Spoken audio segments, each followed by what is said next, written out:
जहरीले सिरप का खौफनाक खेल और बच्चों की मौत का जिम्मेदार डायरेक्टर चेन्नई से गिरफ्तार। आखिर क्या है 100 किलो जहरीले केमिकल का सच? मध्य प्रदेश में बच्चों की जिंदगियों को छीनने वाले जहरीले कोल्ड ड्रिफ्ट कप सिरप मामले में एक बड़ा खुलासा सामने आया है। इस खतरनाक सिरप को बनाने वाली कंपनी श्रीसन फार्मा के डायरेक्टर गोविंदम रंगनाथन को आखिरकार मध्य प्रदेश की पुलिस एसआईटी कमेटी ने चेन्नई से धर दबोचा है। बुधवार रात चेन्नई में छापेमारी के दौरान एसआईटी ने न सिर्फ रंगनाथन को गिरफ्तार किया बल्कि कंपनी के महत्वपूर्ण दस्तावेज, जिनमें दवाओं के नमूने और प्रोडक्शन रिकॉर्ड को भी अपने कब्जे में ले लिया है। रंगनाथन पर 20,000 रुपए का इनाम था और वो अपनी पत्नी के साथ फरार चल रहा था।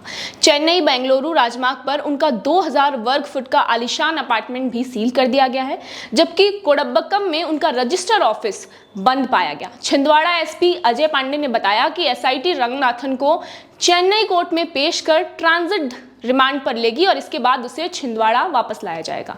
24 मासूमों की जान का गुनहगार इस मामले ने पूरे देश को झकझोर कर रख दिया है। कोल्ड ड्रिंक से कफ सिरप पीने से किडनी फेल होने की वजह से अब तक 24 बच्चों की जान जा चुकी है।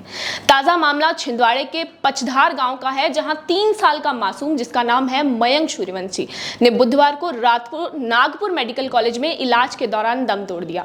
मयंक 25 सितंबर से अस्पताल में जिंदगी और मौत के बीच जंग लड़ रहा था। जांच में चौंकाने वाला खुलासा हुआ था कि नकली केमिकल से बना था ये syrup. Tamil Nadu director of drug control की जांच में रोंगटे खड़े कर देने वाला सच सामने आया है।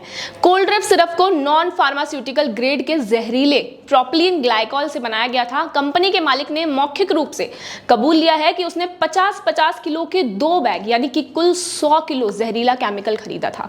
अब चौंकाने वाली बात यह है कि इस खरीद का ना कोई बिल मिला है और ना ही कोई रिकॉर्ड, और इसकी कोई एंट्री भी दर्ज नहीं की गई है। पूछताछ में यह भी सामने आया कि भुगतान कभी नगद तो कभी जीपे के जरिए किया गया था। क्या है आगे की कार्रवाई? एसआईटी अब इस मामले की तह तक जाने के लिए गहन जांच कर रही है।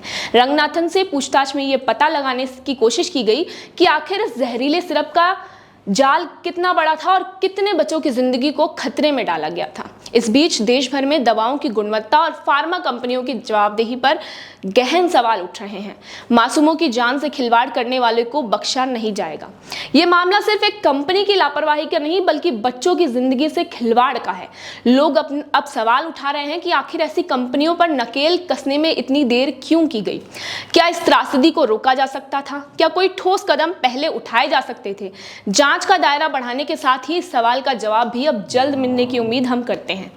तब तक के लिए बने रहिए इस खबर पर और अपडेट के लिए बने रहिए हमारे साथ यानी कि द खटक पर।